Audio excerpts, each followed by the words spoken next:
Law students and judiciary aspirant, आज हम ना तो किसी लीगल प्रोविजन को समझेंगे और ना ही केस लॉस को। आज हम एक प्रैक्टिकल क्वेश्चंस को डिस्कस करने वाले हैं और देखते हैं कि whether you are able to solve it और नॉट। तो चलिए फिर स्टार्ट करते हैं। A and B, they both are brothers. इन दोनों के बीच में ही किसी एक प्रॉपर्टी को लेकर, बेसिकली खेत को लेकर डिस्प्यूट चल रहा है। बट बी क्या होता है, एक दिन आउट ऑफ नोवेयर वो उस प्रॉपर्टी में जाकर और कुछ ना कुछ काम करने लग जाता है। जैसे ही ए को इस बात का पता चलता है, वो भी जल्दी से भागता है उस प्रॉपर्टी की तरफ।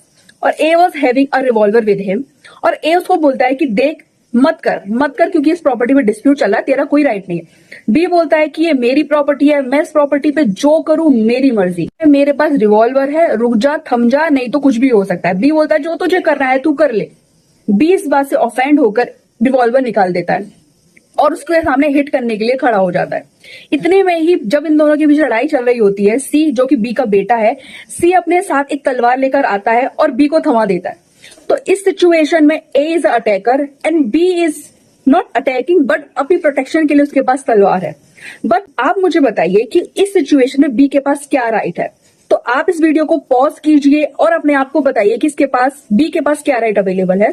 तो मैं आपको बताती हूँ कि अगर इस सिचुएशन में ए बी को अटैक करने का ट्राई करता है, रिवॉल्वर से शूट करने का ट्राई करता है, तो बी के पास राइट है, he can use the तलवार और cause the death of A।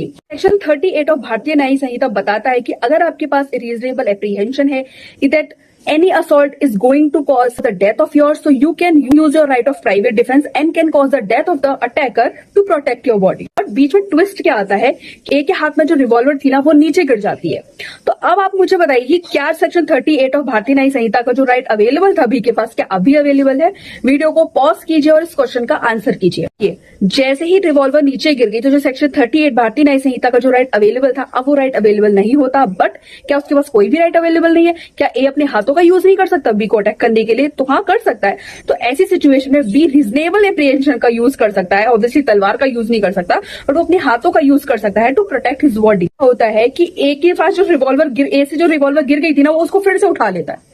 तो अब जैसे ही उसने रिवॉल्वर उठा दिया, फिर से उठा लिया और वो फिर से हिट करने के लिए रेडी खड़ा है बी को, तो ऐसी सिचुएशन में फिर से सेक्शन 38 और भारतीय न्यायिक संहिता का जो राइट लॉस हो गया था बी से, अब उसके पास फिर से ये राइट आ जाता है। ये प्रैक्टिकल क्वेश्चन बहुत इंपॉर्टेंट है। किसी भी जुडिशरी या फिर एपीओ के किसी भी मेंस के एग्जाम में आपको इस टाइप ऑफ प्रैक्टिकल क्वेश्चन देखने को मिल सकते हैं। ऐसे ही डिफिकल्ट क्वेश्चंस को सिंपल लैंग्वेज में समझाया जाए या फिर आपके जितने भी लीगल डाउट्स हैं उनको सिंपल लैंग्वेज में सॉल्व किया जाए। और आप एक कोचिंग को ढूंढ रहे हैं तो don't worry, judiciary law classes the best coaching. आज ही जुडिशरी लॉ क्लासेस से कांटेक्ट कीजिए और अपना जज बनने का सपना पूरा कीजिए। मिलते हैं नेक्स्ट वीडियो में, बाय।